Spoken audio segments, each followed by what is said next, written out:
Yeah. Like that will just be public.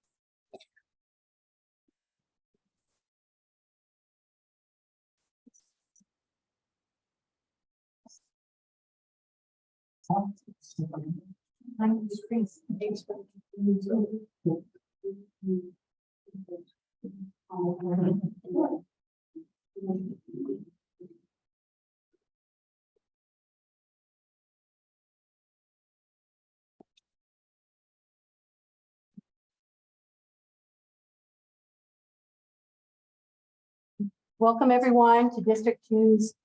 Hold on. I want to hug.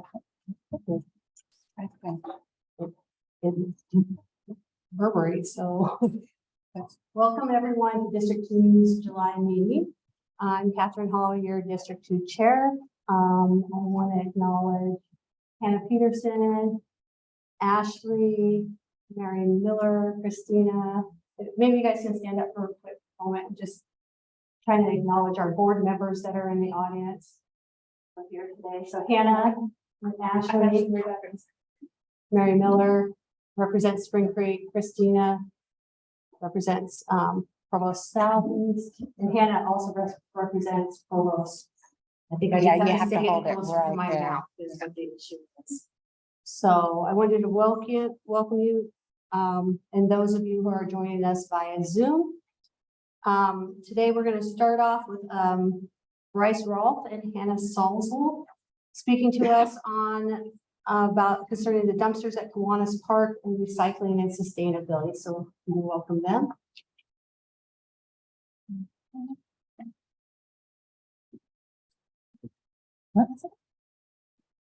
Yeah, Hannah's here. So, I had a couple of subjects to bring up here. First off, the dumpsters at Kiwanis Park is one of the main things that we wanted to talk about. As you guys may be aware, they've become a bit of a problem for illegal dumping. Not just illegal dumping, but excess dumping. So to give you an example of what we're talking about here. We've tried to moderate it. We've tried to increase the service times.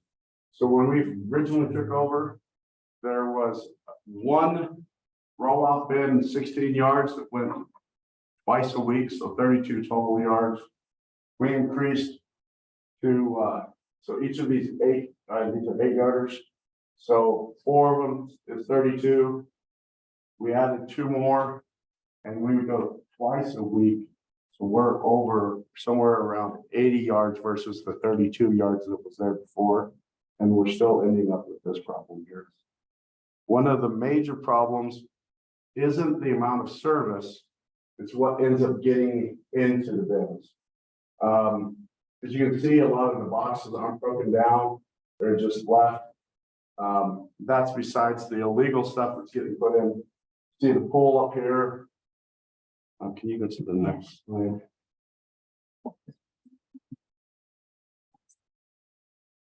So we have cardboard boxes left all around the ground. This is pretty regularly. This is something we see almost every single week. We've tried coming in on Fridays. We've tried dumping them during the week multiple times. Unfortunately, it has not fixed the problem. We've talked to the Parks Department about adding more cans out there. The Parks Department at this point doesn't want any more cans. They just want them gone. If you can see, sprinklers get them wet. The wind blows them around. It becomes an issue for the Parks Department. We get the bins filled up with, as you can see, this is just construction debris. Someone just filled up the entire bin with construction debris. This is pretty regular. We get the stuff. It's not even recyclable material. It's just become a dumping ground for people. Go to the next one. Trash, foam mattress here. This is trash just from the park itself. This is, you know, people at the park dumping and they just go there, and even though they say recycle only on them, it becomes a dumping ground. These are kind of small. Again, foam mattress here. This is a table from someone's living room set, a little coffee table. That's the type of stuff we're getting on a fairly regular basis out there. So what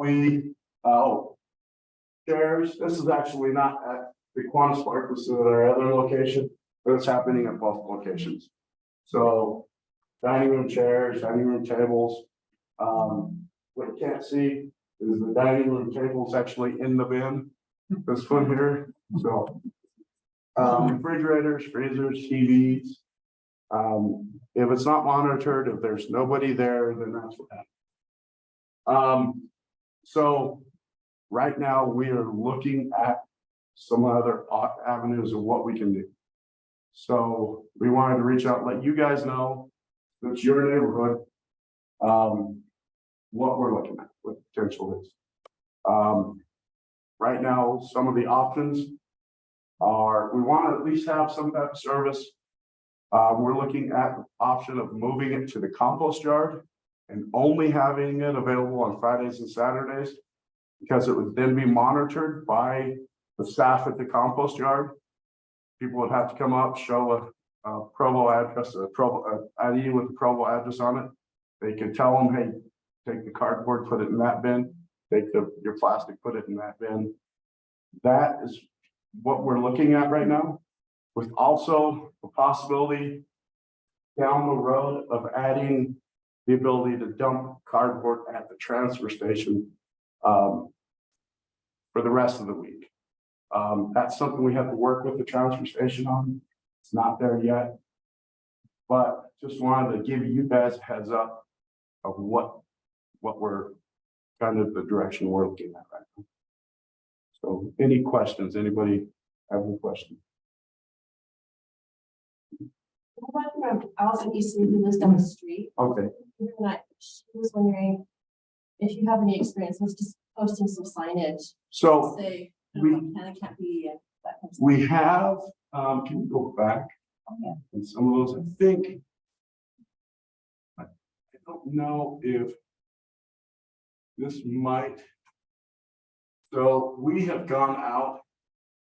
I actually don't have any pictures of the updated signs. There is very large signs on them now. I think 3 by 2 by 3 feet signs saying, please don't drop on the ground, cycle only.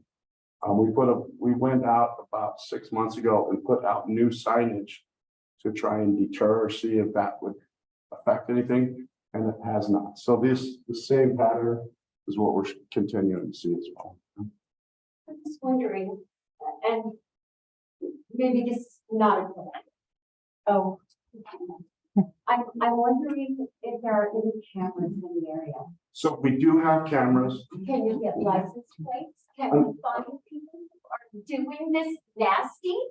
Unfortunately, it's hard for the police department to track down and actually pursue anything on this.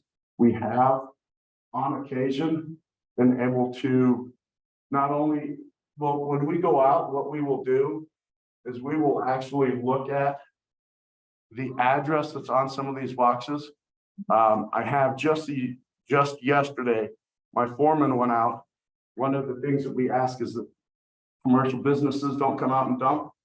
And so we actually found at our compost yard, we had just dumped the bins. They were completely empty. And within an hour of the time that our guys dumped it, we came back and there was a huge pile, probably 4 or 5 feet high, from a business with the business's address on it that dumped, not in the bins, on the ground next to the bins. And we were unable to do anything because for instance,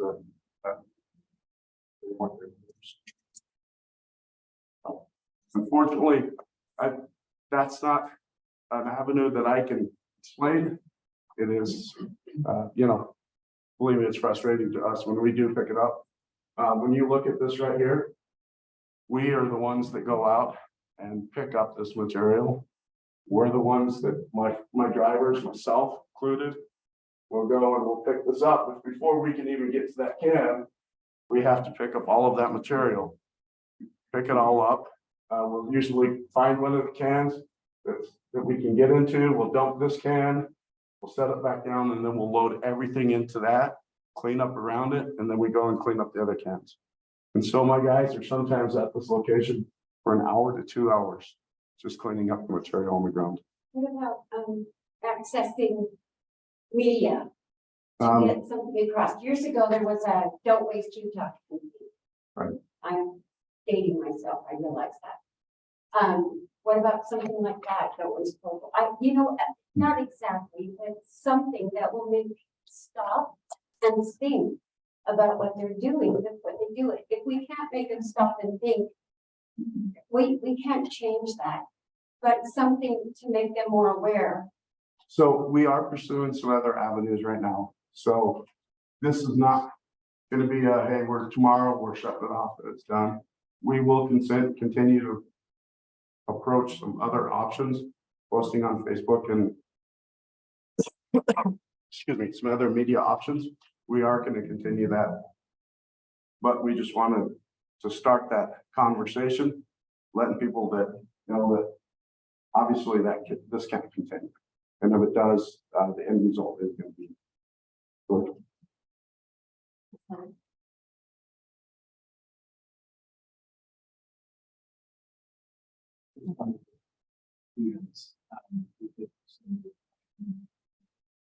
Versions, I think we data. I see lots of students at Kiwanis, and I think maybe there's a communication problem there, where even if we told the neighborhood this is the way it's done, even if the neighborhood did it this way, we might still have some of this problem unless we've got really saturated departments with the information. Right. And one of the reasons that we've kept it at Kiwanis is for the students, for the walking distance for students and stuff like that. So that is part of the campaign that we are going to pursue prior to removing anything. Reaching out to BYU, reaching out to. It's just going to have to be constant because they're rotating in and out. So And we do realize that, and we realize that obviously whenever you have the amount of movement we have with students are going to have to continue to upgrade it. I think right now we're just at the point in the conversation where we're just trying to point out that we're heading the direction we're heading. Did you have a question? All right, I'm speaking in proxy for the neighbors. Andrew Maxfield couldn't be here tonight, but he said there would be no love lost from the neighborhood if these were gone, but they're not widely used. And another neighbor wishing to remain anonymous talked about fishing her son out of one of the bins when he was out for school. So generalized safety concerns. No, so I have a funny story. Actually, we're a fake band now. I went to dump the bins one day, and I went and picked up all of the garbage and loaded one bin up. And as I got to the very last box, my wedding ring fell off of my finger and rolled all the way to the bottom of the bin. And I had to pull all of it back out to find it at the very bottom of the bin. So I do understand not just how dangerous they can be to get in and how much a hassle and what can happen. told your wife that story. That's why I don't know where the original ring, you know, I don't want to lose that. That's sitting in the jewelry box just in case. Any other questions? Echoing Bruce sentiment, I think, once people get inertia, there's a place. Yep. I think the only way to interrupt that inertia is to interrupt the place, even if it's for a while. Is there any evidence that says it's seasonal? We do have a lot of people move. Here's all my boxes. I don't know where that's going to put it in. I'm cleaning out the house because I'm moving away. Here are all the boxes that I'm leaving town. Is there a seasonal, and maybe they can come back Oh. So Or, there is definitely a seasonal to it. Obviously, Christmas time, the week of Christmas, we dump it every single day because it just fills up.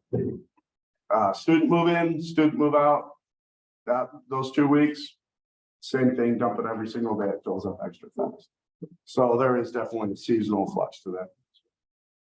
Would there be any benefit of removing one recycling bin and putting one that's just for trash, so that like Chick-fil-A and donuts and whatnot?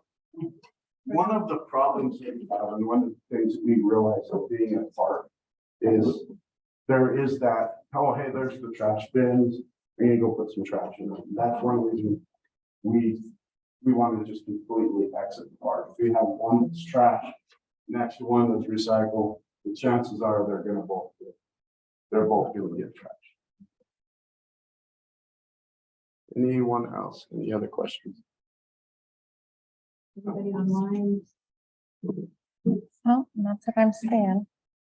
Real fast, the next thing I wanted to talk about is just, and this is part of our campaign to, just want to go straight to the do's and don'ts. Okay.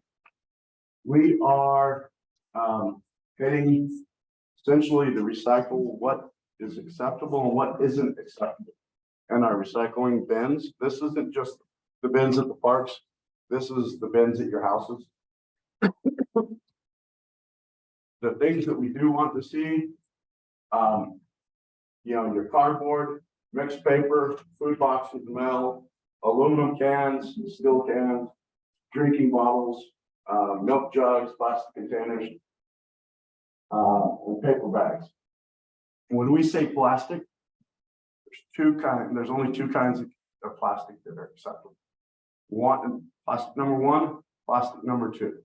Essentially, anything that has a lid that screws on is going to be a plastic 1 or 2. If it has a pill off lid on it, it's not going to be plastic 1 or 2. If it has like a pull off like your cottage cheese bins and stuff like that, those are not 1 or 2. They're not going to be recyclable. This isn't because of some, really technical. This is simply because those are the only 2 items that the market has any room for. Everything else, most everything is recyclable. Whether there's a market, whether there's somebody that wants to recycle, whether there's somebody that wants to buy that material, it's a different story. The only 2 that are really, that there's a market for is plastic 1 and 2. One is your milk jugs, your water bottles. Number 2 is your shampoo bottles, your detergent bottles, your softener bottles. Those are marked on the bottom of Yep, those and they will containers. have the number 2 and the number 1. Anything else is basically, you're gonna go in the garbage. We go to don'ts. Here's the other key items that we want to talk about is what is not recyclable. Number one thing, the biggest problem that we have in the city is plastic bags or trash bags. Plastic bags, trash bags, if you toss your recyclables in a trash bag and toss it in your bin, telling you right now, that entire bag is going in the garbage. Nobody's going to open it. They're not pulling anything out of it. Doesn't matter how much time you spent on washing it. Doesn't matter how nice it is. It's going in the garbage. The guys at the plant aren't going to open it. They're not going to mess with it. It just goes straight to the garbage. The reason why, excuse me, you can think about it this way. Guys working on the conveyor belt, these bags are going by him. He gets to a bag and he doesn't know what is in that bag. He opens that bag up and it's filled with spaghetti sauce. What's happened to his conveyor belt? Right. What's happened to all the stuff around it? Right. He's not going to open the bag up and risk that because he doesn't know what's in it. So it's just going to go in the garbage. So any bags that come by, it doesn't matter if they're clear because they don't have time to open them. They don't have time to inspect them. It's coming by as fast as he can possibly sort. He's just tossing it in the garbage. So anything that's in a bag, going into the garbage. The other problem with plastic bags, they get caught in the gears of the machine. So you can imagine big rollers, are two, what they call MRF, material recovery centers. They each spend an hour between shifts just cutting plastic bags out of the rollers. So it costs millions of dollars a year just to cut plastic bags out of rollers. They don't want them. They don't want plastic bags. They don't want anything in the plastic bags. They don't want them tied together, put in there. They want them gone. Only place we can take them, you take them to grocery stores. A lot of grocery stores will take them. They will take them straight in. They'll bell them. Then they can be processed, but can't go through the regular sorting process. Glass containers. You can imagine, garbage truck has a big packer in it. It packs about 20 tons. Okay, you take a glass bottle and you mix it in with a bunch of other items, and you pack it at 20 tons, it's going to shatter. And that cardboard that's there with it, and that plastic that's there with it, now has all of that glass embedded in it. The guy on that conveyor belt, when it's going by, he's wearing gloves. Does he want to pick up a cardboard box that has a bunch of glass embedded in it? Gets into the product, gets into the end product. They don't want it, so we can't have any glass, no glass containers. Electronics, there's lots of issues with electronics, lots of other materials in there. It's not part of the recycling. Most of the recycling facilities are just looking for the basic materials. They don't want to spend time breaking stuff down. It's just going to go in garbage. Textiles, the same thing. Wax coated boxes. They don't have the ability to pull the wax off of it. It's going into the garbage. Plastics 3s and 4s that we talked about. Shredded paper. That conveyor belt's not.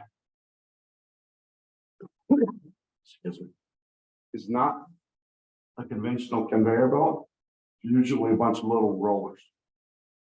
It runs across those rollers. Shredded paper falls in between those rollers. It ends up getting into the machinery. We can take shredded paper directly to the transfer station. They have a place where they receive it. Cannot go in our recycling bin. Part of that process, they just can't handle it. Other items. Oh, sorry, aluminum foil. Let me get into that real fast. Aluminum foil, it's great. It is recyclable, but from the perspective of the end sorting agencies, it's such a small amount of product. It causes such a huge amount of their problems with oil, food waste, food scraps that get embedded in it. Even though we try and wash it, it's still there. Ends up contaminating other areas and other products. So it might be 1/100th of 1% of what they get, but it affects 5 to 10% of their material. So they're just going to say, hey, keep it out. We'd rather not have that 1/100th of 1% affecting 5 to 10% of our good material. Tissue papers, paper plates, plastic plates, carbon paper, diapers. Believe it or not, we see diapers. Styrofoam. I think styrofoam. That's part of plastic 327. Wet material, baby milk, juice boxes, kids' toys, baby pools, scrap metal. Scrap metal is great. Everybody wants scrap metal, right? We have this Western Metals in Southeast Provo. They love scrap metal. The material recovery center is not built around taking scrap metal and pipes and steel. Their process is looking for tin cans, aluminum cans, small products. They can't handle the big pieces of pipes and stuff like that. It's not part of their design. That's not recyclable. It's recyclable, but it's not what they're made for. So again, any questions on what we're talking about here. There might be a question, well, not about that, but, I mean, it is about this, but, like, I just ordered a green waste can, and, you know, it came, it's beautiful, it's sitting there, we used it, but maybe when people order these cans, can you put the do's and don'ts on, like, tape it to the can, so when it's delivered, they get this list? I know that's maybe a lot of work, but, So what's really funny is the one problem with it, okay. the do's and don'ts are all on. Oh, is it, on Yeah. is it on the green can too? It's, yeah, Okay. so it says the do's and don'ts on the actual lid. We actually Okay. had it printed on the lids. So if you get a green, if you have a green can, it won't last forever. Yeah. It will fade, but if you get a green can, your list of do's and don'ts should be on the front. Your blue can should do the same thing. It should have a list on it, what's acceptable and what's not acceptable. They do, as I said, they do fade over time, but when you initially get it, it should be. Like, is it okay to cut up cardboard? Yeah, cardboard. So all they're doing, when they recover cardboard, the process is they take the cardboard, it's gonna go into a wet bath. It's gonna break down into its pulp, which is the real fine parts of it.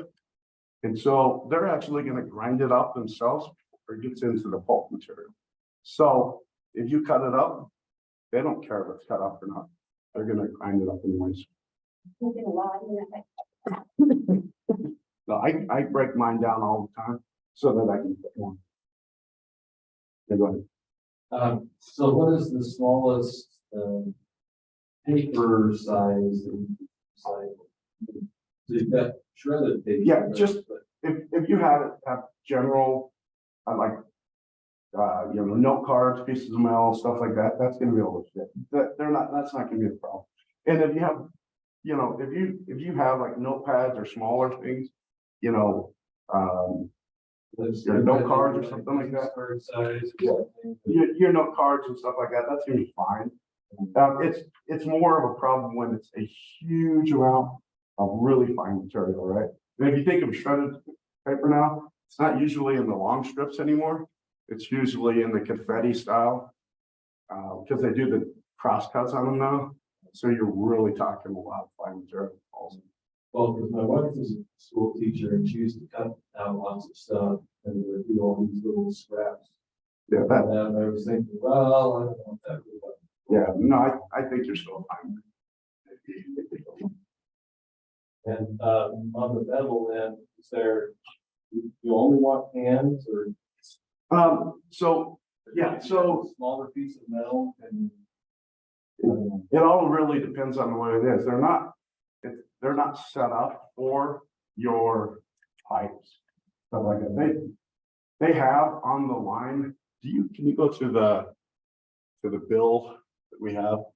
I know it's on one of those pictures. Oh, on your slides or? Yeah, the on the piece of slide docs? presentation. Okay.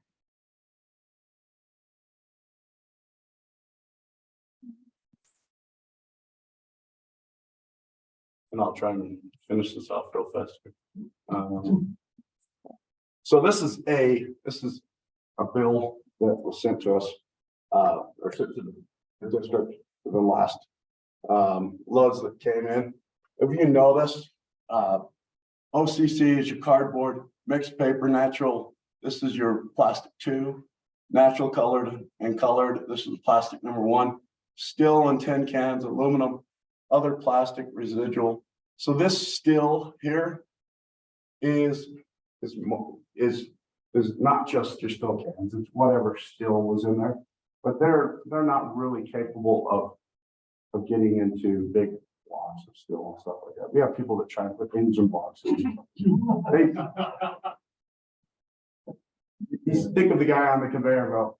He's not capable of, handling it, engine block. It's not gonna go, the sorting process, the computer systems that they use to sort it uses jets of air to blow the material where it needs to go.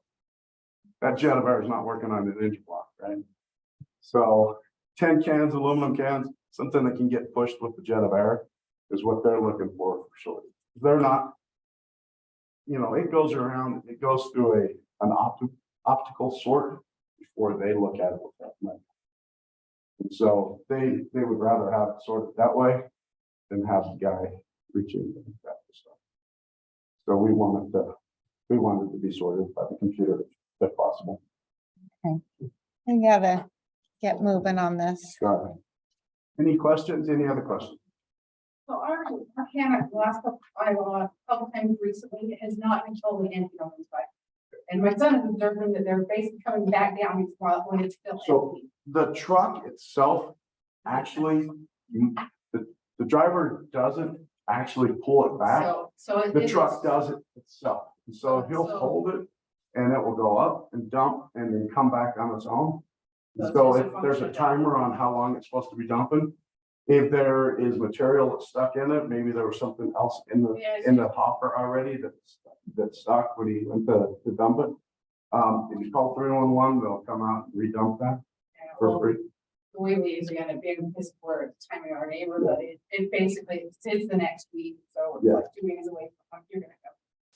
So if it becomes an issue, Yeah. please call I and come back. was wondering how that. So That's what it is. and it's usually He's about not, a third that's left in there or Yeah. something.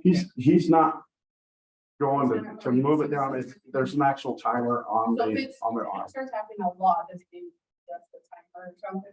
It's- It depends on how it's packed, how the truck Yeah, is because packing. we pretty loose, we just have a can in our kitchen and dump it into the, so it's So not. it's usually, it might be that he's hitting you at the end of the day. He has a full truck already when he's getting there, and there's some residual already in the hopper, and he's not able to clear it completely. So it might be an issue just where, as he's finishing up today. Any other questions? Okay. Go on now. Thank you. Appreciate you coming after hours.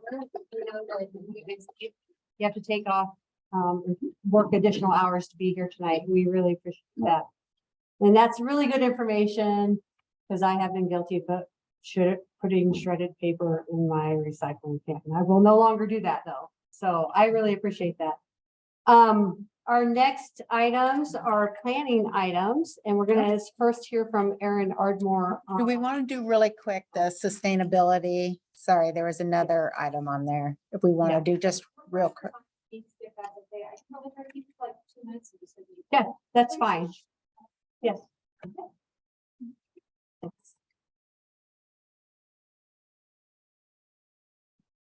Hannah Salzel. I'm the sustainability coordinator for Provo City and one of the long range planners with development services. Up to this side, where's the best place to stand? It doesn't matter. They're just seeing that on Zoom. So These slides are available afterwards, so go check out the rest of Bryce's slides we didn't get to. Mine are all hyperlinks for different resources.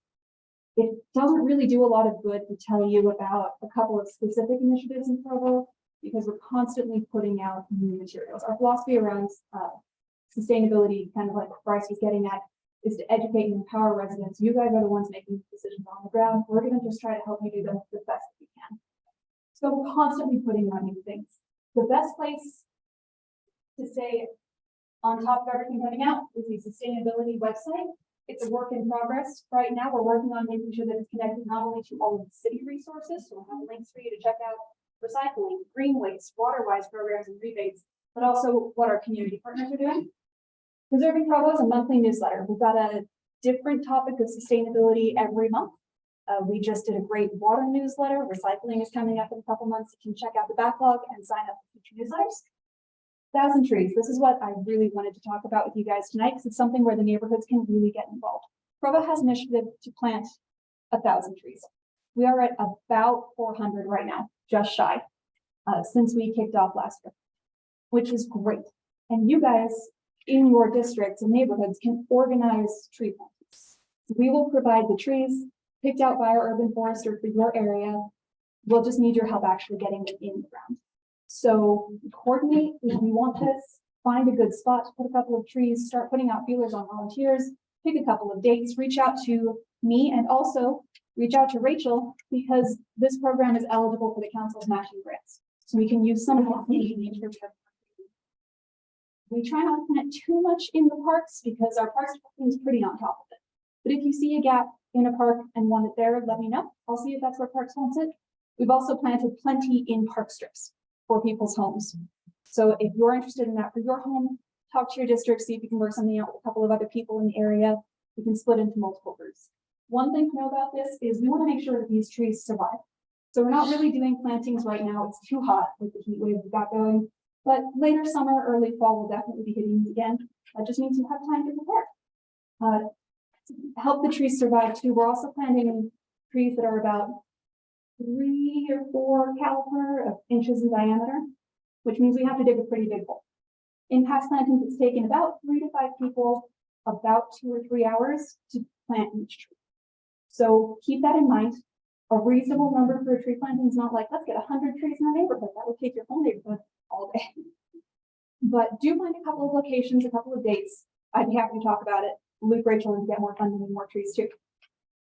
Water programs, there are a lot already up there. We're working on some rebates and buybacks. There's discounts on smart controllers. We're working on a landscaping class where we'll have landscaping experts in the community and the city have a class for residents to attend and get some incentives from that. We're still working out what they are.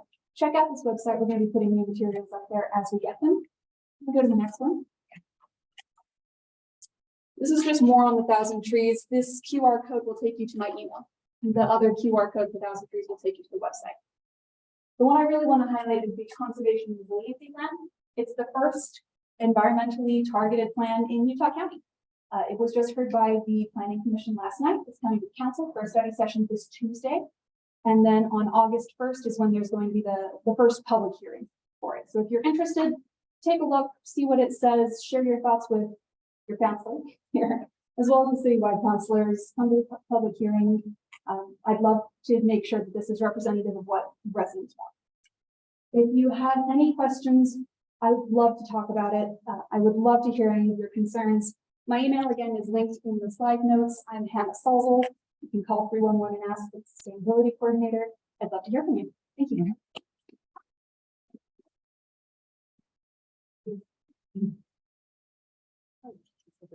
I know. Okay. Testing. You have to be aggressive. Okay. So you either have to put it right next to your mouth or just talk louder, I guess.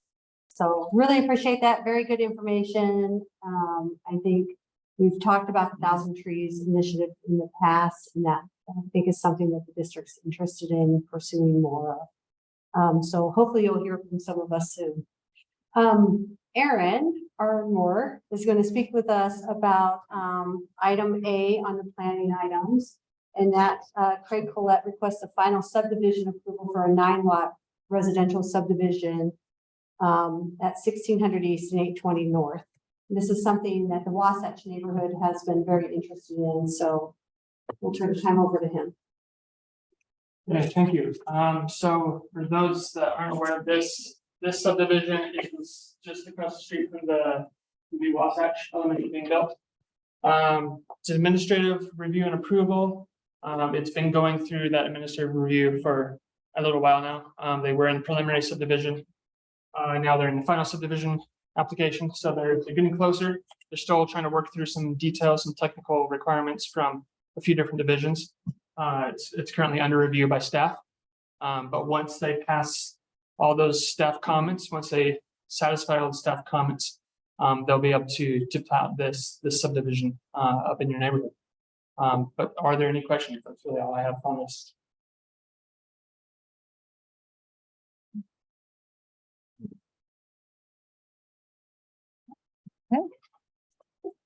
Yeah, can you show us where the street is, how the street works? So yeah, this is 820 North, headed up to Oakmont. Thank you. And this is 7 Peace Boulevard. It curves around and kind of dead ends right up there, where the cursor is. So in the past, this has been just a big field with, there's one home here, I believe, and there might have been another structure here, but those have both been bought out by the builders here. And where's the street that goes around? Like what's in that middle? Yeah, so their plan is to have this street that enters and exits in 2 spots. This is a building lot here, and then building lots around the ring road. Okay. They want it gated, yes, that they've let us know that.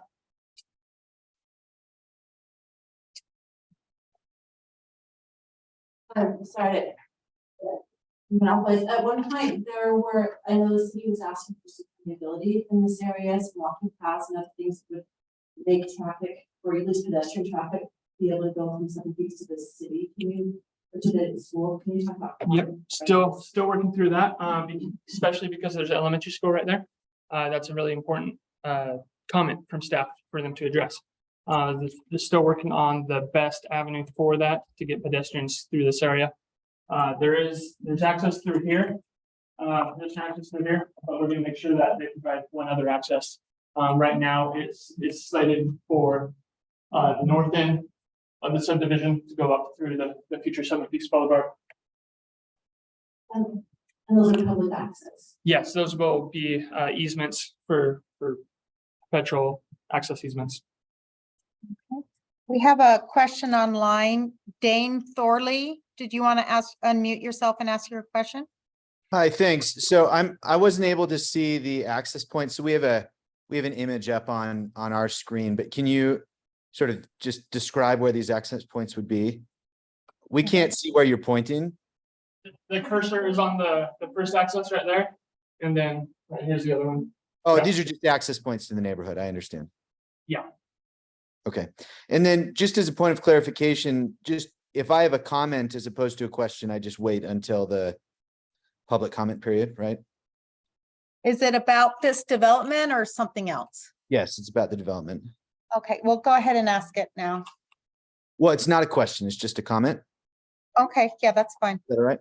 Okay, so you can see my name is Dane Thorley. I live, well, you can't see my cursor, but I live across the street from the development on 820 North, just below that cursor. Yeah, just right around there. So I can see the property from my bedroom, and I just want to sort of encourage the council to sort of really look at sort of pedestrian access points from the neighborhood just south of this and potentially a through road. We're really excited about the new school and we're excited about these new communities as well, but we're really worried about the impact that it's going to have on traffic on 820 North and also on 1250 East, which isn't on the map, but is sort of going to be the way through which the Foothills neighborhood is going to be able to access this. You know, it's really hard, if not impossible, to create new roads through existing neighborhoods. So this seems like an ideal opportunity to create an access point, a traffic access point to the new elementary school, maybe in between the two proposed communities, because I don't think it's feasible to break up the cul-de-sac structure that they have here. But just want to, you know, we're worried about that. We've talked to our neighbors. They're worried about the traffic that's going to be coming. That's inevitable with the new school, but I think this is a good opportunity to potentially alleviate some of that, and just wanted to again encourage the council to really emphasize ways to, at the very least, get through traffic for pedestrians, but possibly get through traffic maybe off of Seven Peaks Boulevard going down to the school to help alleviate the increased traffic that will come to 820 North. Thank you.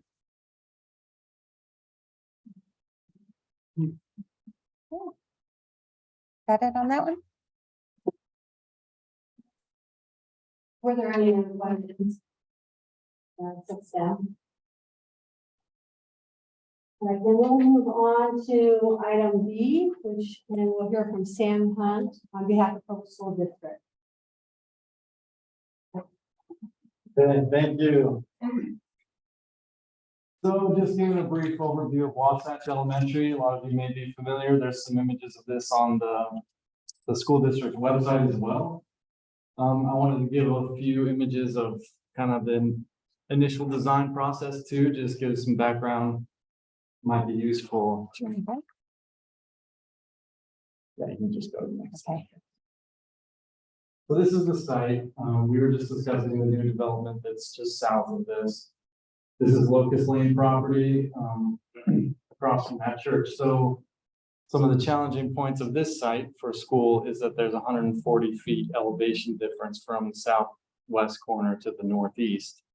So that's quite a challenge in itself, but it also provides some pretty cool opportunities for the school, and those views are incredible. Next. How we kind of cited this was it being in the middle, where there used to be a canal, and the main intent of this, we have a lot of flat land for parking and play areas, and this would allow us to cut and fill using the native soil and less export.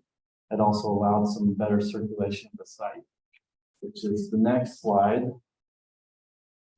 Play area for the north, you can see, so there's kind of 3 routes for circulation. Parent street drop off can be accessed on Locust Lane as you approach the school. The primary drop off is this red loop there that goes to the front door, also accessing back of house up there. And third, kindergarten and bus drop off would be on that north part of the farm. So there's 2 curb cuts there. And the kindergarten entry is on that side, main entry here being on the lower level by Adam. We really wanted to stay off of Oakmont and 820 for curb cuts because of that dangerous slope and traffic congestion on 820 as that dangerous point.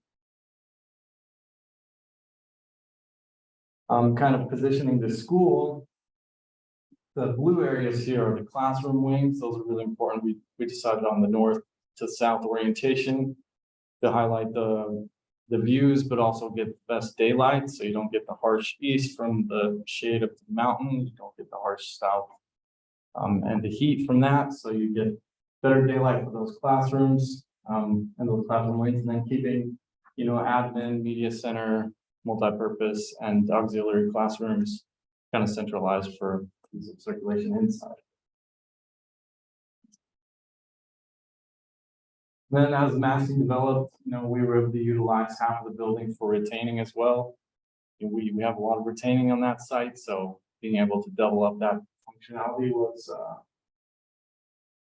something that we were able to do. Jacob, if you want to. My name is Jacob Clark. I'm also an architect in the school. So a little bit of a walkthrough of 4 plans on wayfinding from the school. Sam mentions the main entrance will be here. For the school, then we have an administration, principal's office, with flanking on the north and south with classroom wings. We go up 1 more level. There is more classrooms on the west side. Music classroom centrally is the media center of the library. Up on the northeast corner is all our kindergarten rooms, special education, and then back here on the southeast is the multi-purpose room, cafeteria, stage, which includes that. And lastly, up on the 3rd level is the last row of classrooms up on the top floor. And after this, we've got a few views inside the school. This is the main entry. As you walk in, there's bridgeways walking across, over down the left, and you go up here. That is the front office.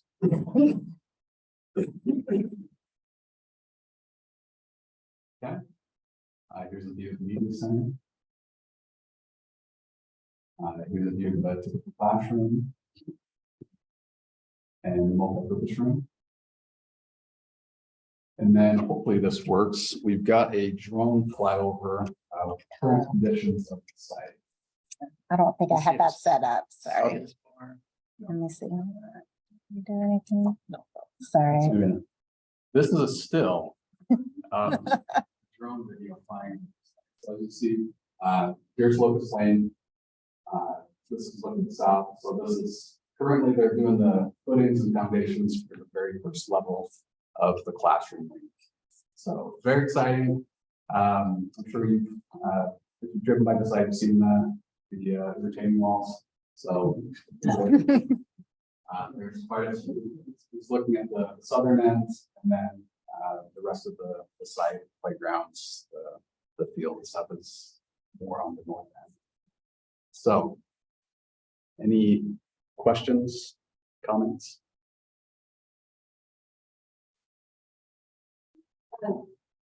This is a question from the people who live to the east of the site. How tall, what's the elevation of the school ground level? Like, Yeah, so we have, each floor is 15 feet in height, so you're looking about 45 feet for that lower level. But as it does tier, they're quite a bit lower than the elevation, Oakmont, say, so. I mean, we could pull some elevations from where the street level is up on Oakmont and see what that is. If someone's interested, we'd be happy to provide that. they'd love that. I think the major concern is will they be able to see out their windows past the school, but numbers. Yeah, I really think great. that to be determined, yeah, based on location. We have James Hall. Did you want to go ahead with your question? Sure. So as someone who studied architecture, I really appreciate the site orientation with all the classrooms having the views out in the valley. Very nice. Question is around parking and drop off on Oakmont. I did notice that there's a sidewalk, which is great. My kids live in we live in Oak Hills, so my kids will be walking to school there eventually. Do you anticipate stopping any cars that are trying to drop off headed down Oakmont and kicking kids out of the car to that sidewalk entrance, or how do you think you'll handle that? Yeah, that's a great question. Thank you. So up on Oakmont, we have it all gated off. So you can't access the school except for at one point. And we do have, so it's going to be discouraged, and it's up to the district to really manage this, but any traffic drop off up on that. There is pedestrian access to the building up off Oakmont, but all of the traffic would have to go north on Locust, right in, right out. So no south drop off on Locust and no drop off on any other streets. Thank you.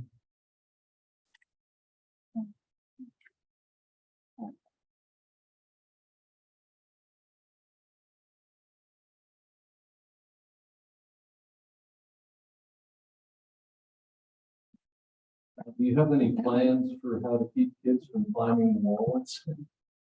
Yeah, that is a concern, with these high retaining walls. We have, so you can't access the top of the walls anywhere. It's all fenced off. So only maintenance access can get to that. And there's fences on each of those walls. But as far as kids trying to climb it, that's going to be up to the school district administration to manage. There's not much you can do other than, manage that. Barbed wire. Right. Yeah, barbed wire.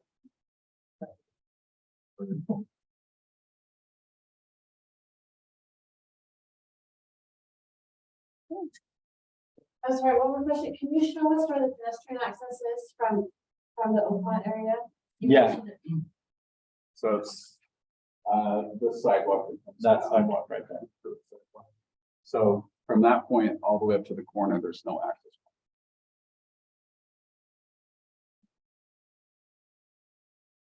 Until you get to that point. We have a question online. Where did the funding come from for this school? I might not be the best person to answer this, but it came from bond collection, right? Bond. McKay, you might be able to say more. Municipal building. So the school district is allowed to borrow money against their tax. If they're not maxed out on their tax levies, then they can do that.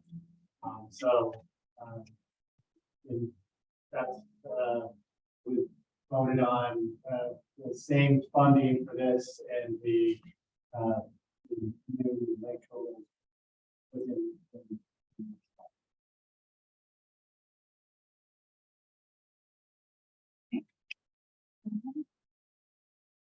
Any other questions?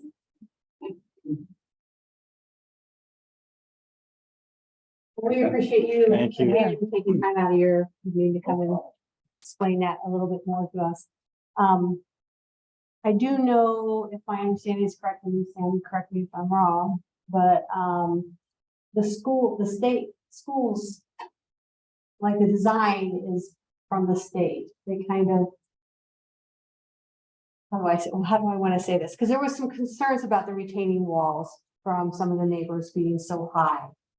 but the schools kind of have a separate little, I'm trying to think how to say it without saying it too.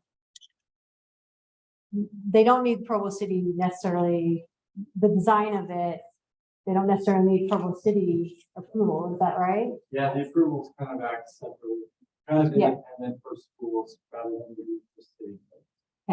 So I know that was brought up with some questions in the email, so I just wanted to kind of address that, but the schools can design separately from what Provo City may prefer. Or would have wanted, kind of thing. Not that this is not what they want. This is kind of out wrong, I don't mean it that way. Separate entity. So, I don't know if you heard all that online, but it's a separate entity with its own approval system. So, but again, we really appreciate you explaining that. I think the pictures and the explanation of how those levels are going to look was really helpful. Hopefully it helps some of the constituents in the Wasatch neighborhood feel a little bit better about the school going on.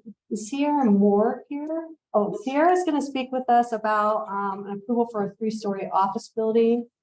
I think some of you, originally we understood it was going to be like a grocery store or something, and that has changed. So maybe you can address that and what happened there. That I think some of the residents within the neighborhood would like to know what happened. Will you introduce yourself? Thank you. My name's Nick Sly. I'm with Apex Development Consulting. Sierra and Robert are with MHTN Architects.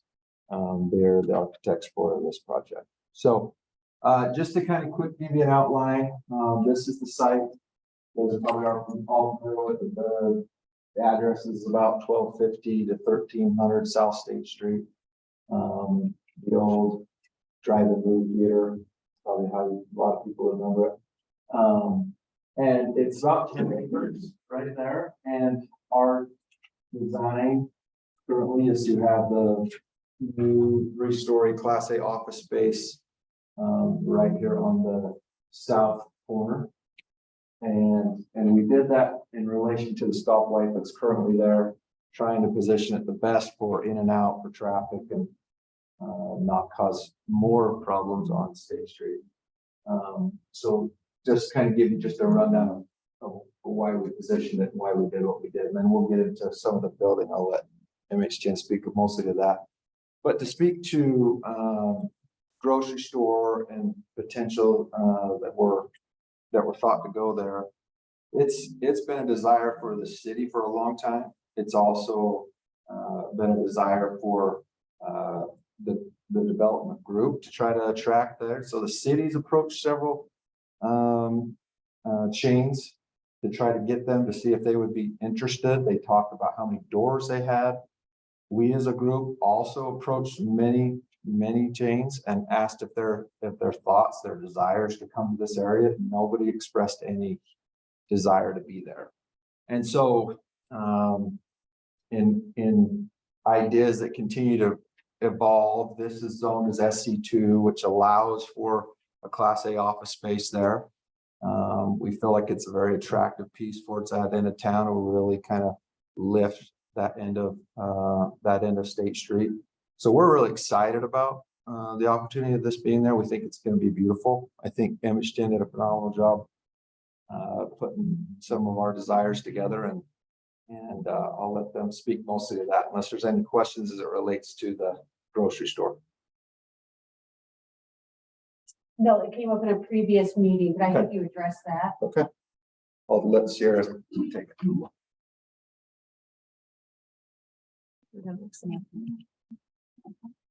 So this is just a quick overview of the site plan that we have. So as Nick mentioned, we are on the south lot.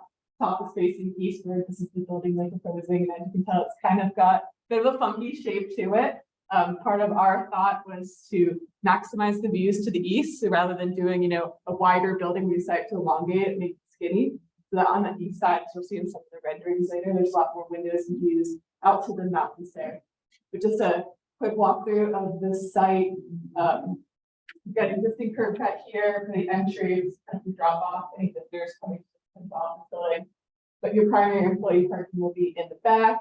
That's your exit onto the street that comes down to this light.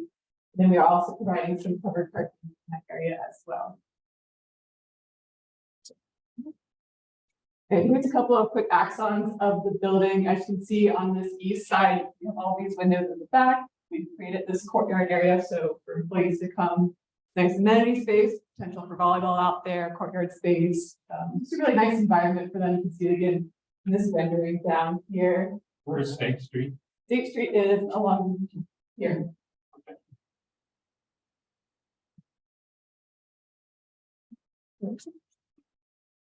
And then we've got a couple of quick perspectives here. So this is your front entry up here. This is what will be facing State Street.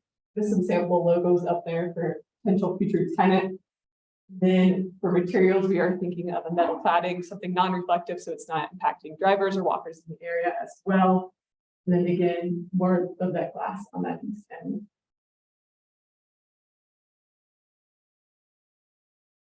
And then just a quick sheet with some elevations on it. Again, metal cladding will be the primary facade on the exterior. Breeze through these floor plans right now. So yeah, this is a floor plan. Your front entry here off the State Street, your employee entry will be off the back on the east there. We have the elevator lobby with one of the 3-story atrium with a skylight at the top, which will allow for daylight to come and flood the space. And then it's pretty much our typical office layout. We've got offices along the perimeter there, along the space for workstations. On this southeast corner, we have an amenity space focusing on bringing employees back to the office. We have a really nice sports courts area, as well as a large break room for company gatherings. And both spaces can be used for multi-purpose. This is our second floor, and this is more of your office functions. So typical office layout, spaces for cubes, pretty standard. And then if we go to the third floor, third and final floor, again, more offices. It's a little office heavy, but that seems to be the way right now. And then more spaces for workstations. And that is it. Is it intended for one tenant or multi-tenant? We're looking at options. We're obviously speaking with several different groups. It really kind of just depends on how it all shakes out. But So when are you gonna start building? Because it's really ugly that you rip all the trees out and now it just looks like an ugly horizon. Disaster. so We already hate it because of that. yeah, no, understand. We really had a strong desire to get out immediately. Our big problem we're having right now, when we move down to the south end, you probably notice those big power poles that come across the property. They're actually transmission lines. So we've been working with Rocky Mountain Power to get those moved so that we can be in the place that we want to be in. And as with everything related to nowadays, it's long lead to get these metal poles. It's a 42-week lead time to get the metal poles. And so we're probably more like spring to early summer start next year. So meanwhile, you just cut down the trees because it seemed like. well, we cut down the trees because the anticipation we were supposed to start. And then we were notified of a long lead with Rocky Mountain Power that prevents us. Well, if you worked with Rocky Mountain Power, you'd understand how that asking process is.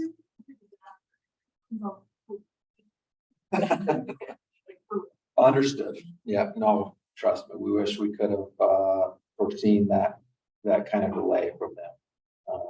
But we will try to clean that up and get it beautified as quickly as possible. We're really excited about the landscape too that's going to be around the building. These guys have done a phenomenal job trying to use really drought tolerant stuff, but also that plenty of trees, plenty of shade. That's really going to dress up that whole south end. So Way more trees than what was there. yeah. Right. No, they actually just cut those down a couple months ago. So not the most recent, no.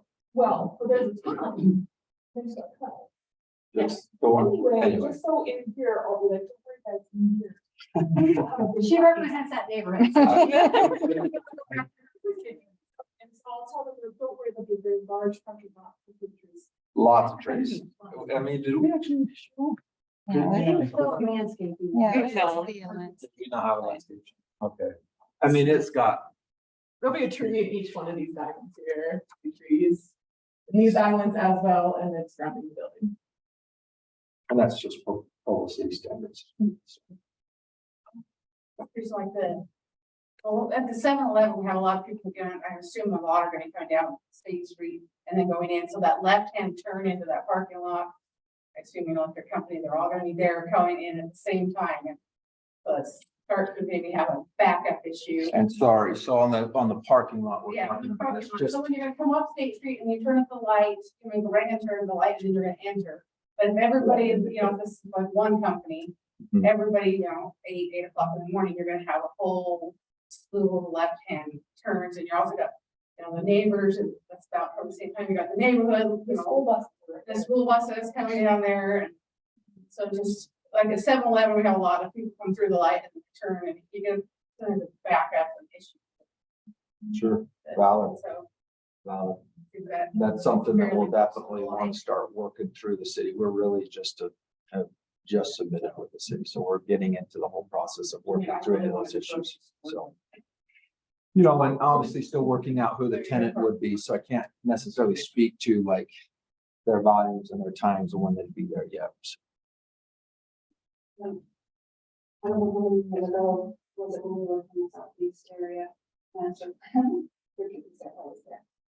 It was quite extensive, you know, we put months of our time into it, kind of working together as a community to talk about what we wanted that area of like. And then went out to the neighborhood and voted on it. I will say, and I'm not saying anything about it now, an office building, I don't think was desired.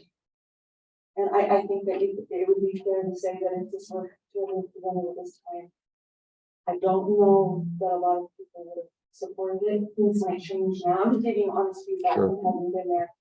That I think that if people would have known that that area, which is one of the few open areas there on State Street, would have been used for an office building, the community, I think, would have been at that point in time. Sure. I'm just throwing that out as one point of reference for the Southeast area plan. But like I said, the question would become up is how many grocery stores were actually contacted? Could we have an opportunity to contact people? The conversation is all about retail. And so an office space with a parking lot like that. The second thing that came up too was all of the condominiums and the townhomes just east of that area, significant parking issues. And so when we were talking about parking issues in that area, everyone was talking about, well, we need more parking in this lot. So if it does go forward, I think we are going to have maybe some people parking their cars in that area because there simply is not even close to enough parking for the areas about. Those are just my two. Understood. And I wish we could have come prepared because we've got literally a list of the grocery stores that we approached personally. And then I know that the city themselves also approached multiple. And so it wasn't like just a few, it was several. Go ahead. I'll take that. Does not everyone know about Target coming in and we're actually getting a Target at the mall with groceries? I don't know how often anyone shops there, but I love it. Because it is gorgeous. My daughter got me hooked. So we have a grocery store coming that's not that far. Yeah. I'm excited. No, thank you for that. Yeah, appreciate it. Grocery store, is anything with retail or housing? I really am not posing that. I'm just giving feedback that happened several years ago. That I don't even think this was on anybody's radar. Yeah. And there's a previous whole owner group of the property and past desires. And like I said, really was the intent, was the initial push, can we do this? Can we make something work here? Kind of an exhaustive effort. And, but this is another great way, in my opinion, to beautify the area. I still think it's a very attractive piece. I think the fact, kind of speaking to what you're talking about with all the townhome condominiums in the back is having all the parking back here, right, creates this gap between where this building stands versus where the slope is significant from here. So it's no concerns with taking away views or any of those kinds of things. I think it works really, really well. And then, part of the big push to come down here in this corner was considering traffic, trying to be at that stoplight so that it's Right, see that entrance come back. on this side right here. Just to give room for people, you know, if you are gonna back up, I mean, Mhm. you know, around it. Go ahead. And I can tell you why that is, because the next stop down is like the death stop. People die all the time getting hit on that station stop. Not kidding. My husband's been like, had his car totaled like twice and it would appear like On the stoplight. on the next stoplight right by 7-Eleven. So most people who don't want to die, and they turn left on that one, on right in front of there. And so you'll just do the next. Just letting you know, because the State Street is so fast. It's so fast. People are just turning and it's crazy and it's not safe. It's kind of nice having a break up here because back there, that 7-Eleven is seriously a death trap. Like every time, there's always wrecks all the time. But the future is still coming, and there's a good chance that we're gonna get another traffic light just on that street north of where the school is, which would also help. All of that. Where what's going? Preside Charter? Preside Charter. Yeah, that north side of the street. I just went to the meeting a couple weeks ago about this. It's happening. So all of that is gonna change, and I can see the big picture here. I think this whole thing is going to be such a blessing for everyone in Southeast Provo. I'm serious about that. Development is always painful, always. And I'm not worried about that. Like, it's fine. I keep office building, I think that's fine. I just am worried about the large traffic patterns that head directly into it, because even if there is a stoplight directly at where Treeside is, you can't just like cut across that because right there, you can't get to the neighborhood there. That's like Well, the park. You're right, but it will take down some of the traffic coming south. I think once everything is spread out, not the bill.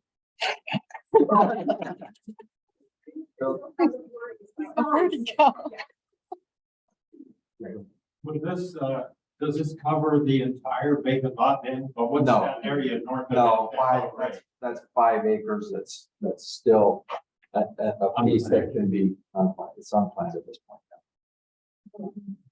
So there was another thing, I guess, with the Board of Adjustments, and they were asking for to lower the parking amount, and you guys decided to, that ended up being changed or not going. So are you guys still trying to go with less parking than what the city is requiring? We've already worked that out with city. We are meeting the city's requirements for parking. Okay, 'cause yeah, I was excited about seeing like wanting less parking. No. Parking in No, the parking. neighborhood itself. we met the city requirements. Any Anybody? questions online? Nope. Any other questions about it? Thank you. Well, thank you guys. Thank for you. coming. Thank you. Thanks for the explanation, especially about what happened. That was really helpful. So is Jake Black here? No, but I am. You are. Jarvis. Okay. So if, Jake Black works for me. He's the one who knows. I gotta stick that right. One of Jarvis and I own Tufto Power Road. We've been doing this lasting power road since 1995. Started for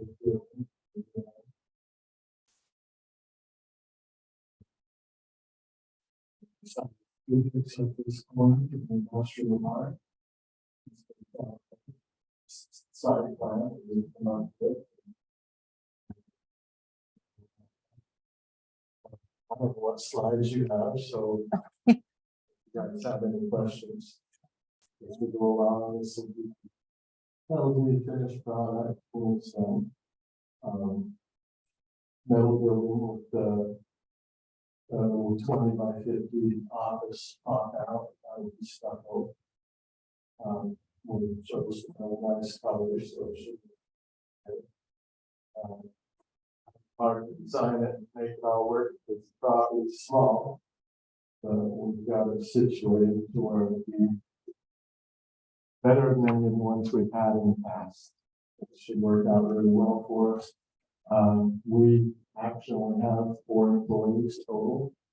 We've had up to 20 years ago. We decided that was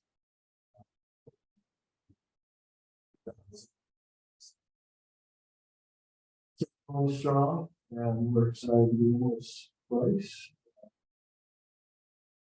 Glad to answer any questions you guys may have about it. Yes.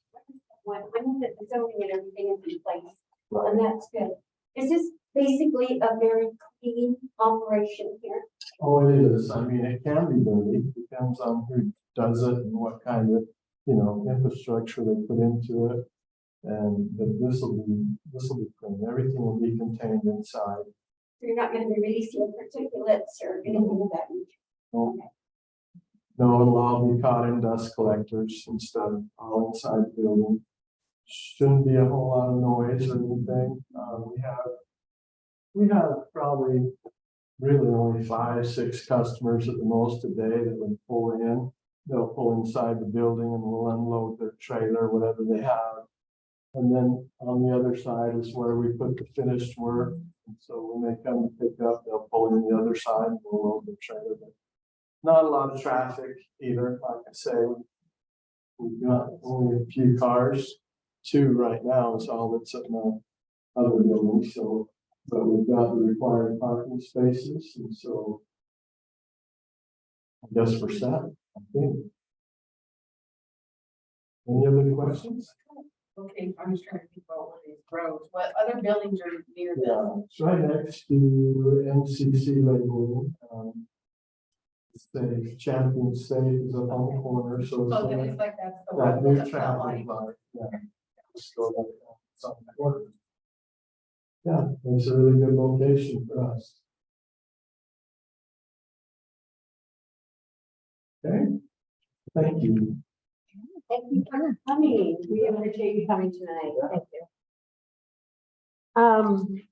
So we just have a few minutes left. I wanted to update you on our matching grant. We were awarded the matching grant, which includes a I forgot the term, the speed sign that will actually indicate the speed of each vehicle and flash that as long, and below that it'll say slow down if they're going over the speed limit for Slate Canyon Drive. Because of the grant being $5,000 and the cost of the sign, we could only actually afford one. But we have the location of where that's going to go in, and it will be it will affect the southbound, or it'll record the southbound traffic speed. So we're working with Vern and Kahan over in engineering to get that ordered in place. So that was great. We had a little bit of extra money left over, and if you remember, public input was some people asked about a bench at Slate Canyon Park instead of sitting on the fencing up there, as well as we had intended to put a bike rack. So we were not able to get the bike tire pump with the tools, but we were able to get one bench and one bike rack, which will be going in as well with those funds. With our yearly budget, we had a little bit of money left after purchasing our District 2 signs. We purchased neighborhood activity signs, which any of the neighborhoods are, Ashley's going to be kind of checking those in and out to the different neighborhoods. And they just say neighborhood activity, and they have a place for a flyer, so you can put your activity on there, post those around your neighborhood to bring people together. And we also purchased some wayfinding signs with, we worked with Provo Parks to purchase some wayfinding signs for Slate Canyon Park, just to indicate where the BST is, the trailhead. There is one for the disc golf course, and then also for the Slate Canyon trailhead. We had some people comment that they get lost up there trying to figure out which way to go to the BST trailhead, so we purchased some of those. They're actually a little bit less expensive than I expected, so that was great. We were able to get those until Provo Parks does something more up there and put some permanent signs in. So any questions on those, the grants, or how we spend our money? Okay, well, and I have to honestly, Rachel was a rock star because I was driving to a doctor's appointment and trying to place an order, and she helped like without her help, it would not have happened. So I just want you to know. We also have a new neighborhood District 2 website. I'll let Rachel talk to you a little bit about that. Let me share my screen here. Okay, so we now have, let me just get up here so you can kind of see where we're at. So we have it so that District 2 has their own website on the their own page on the Provo City website. So say Provo Neighborhood District 2, we'll put announcements on here. So right now it's Lake Canyon Drive Day, where people can come out and clean. So that's something we can put announcements. So anyone on the neighborhood boards can let me know what they want on there. We have the agenda on there. And then we also have information where you can find out who your executive board members are, the meeting calendar, Facebook.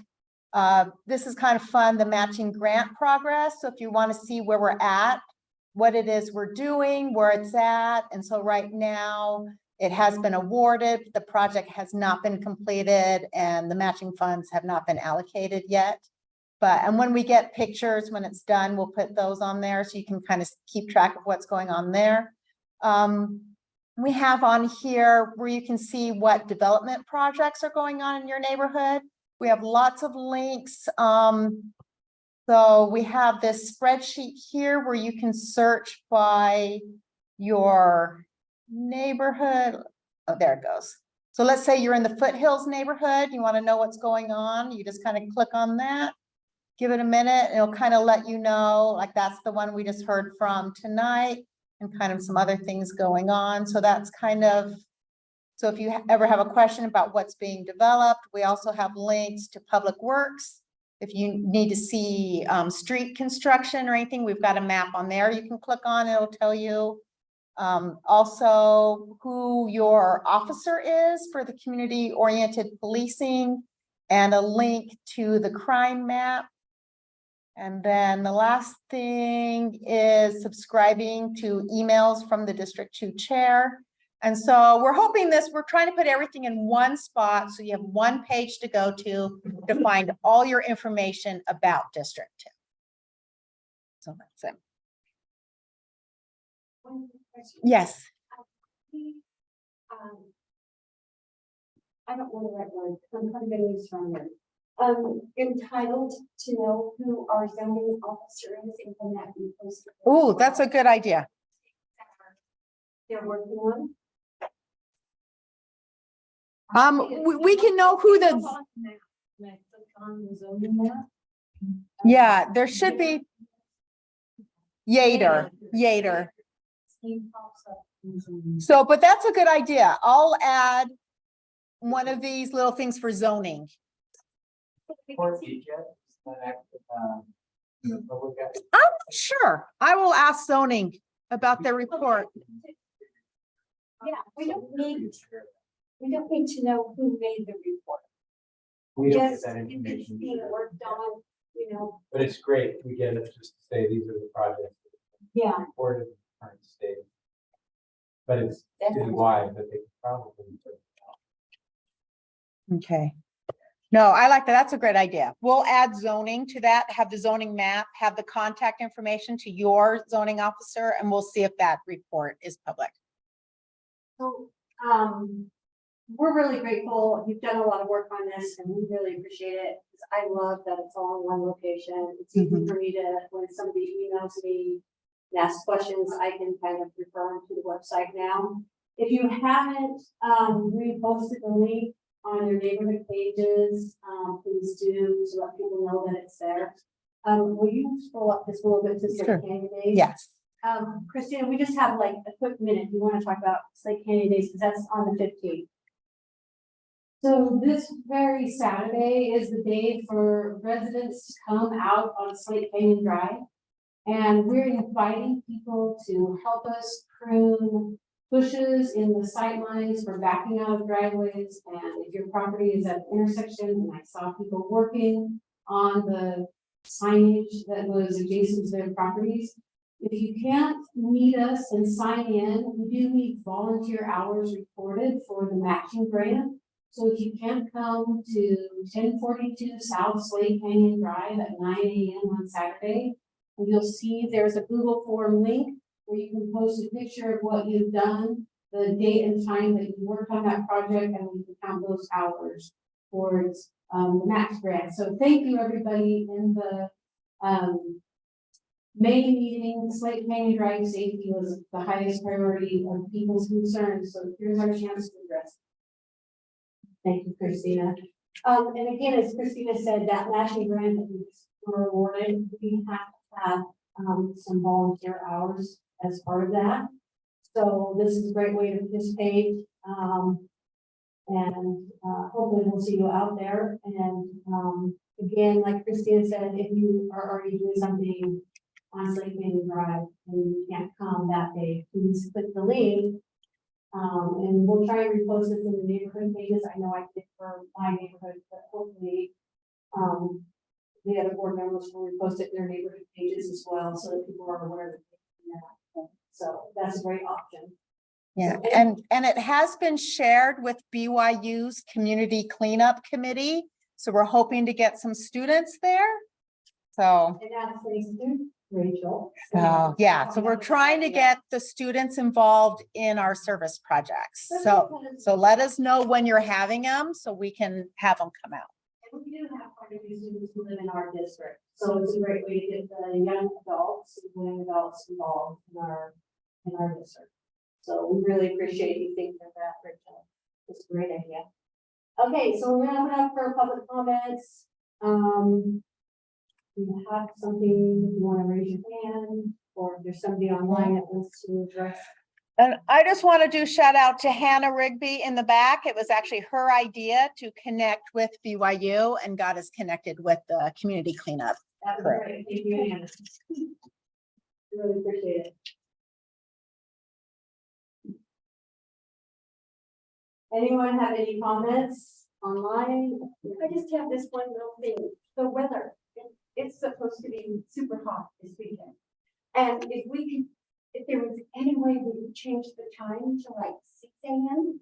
Because I know it's a weekend, but it's much cooler out at that time. Once the sun comes over the mountain, it is terrible. It is. I do think that since we've been advertising it and flyers have gone out already, that it's a little difficult for us to change time at this point. We did not anticipate, I mean, July is always hot.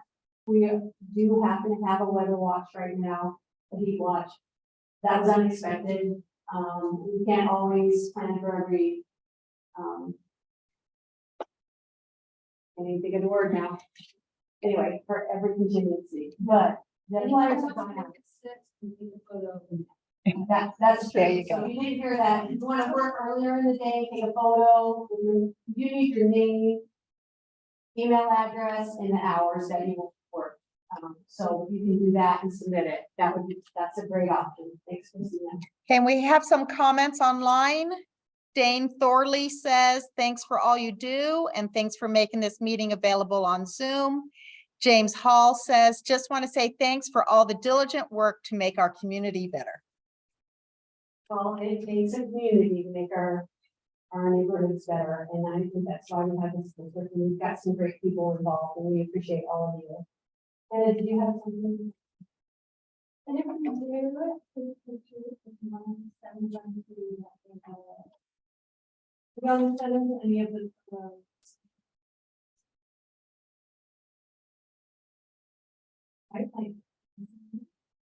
Yeah. That's a really good idea. I really appreciated our District 2 Facebook page. If you haven't joined it, I suggest you do. Check out the new website.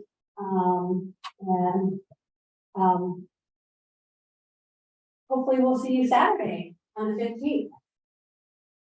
Okay. Okay, thank you guys for coming. We really appreciate all of you who attend either via Zoom or in person. Thank you. Okay, thank you.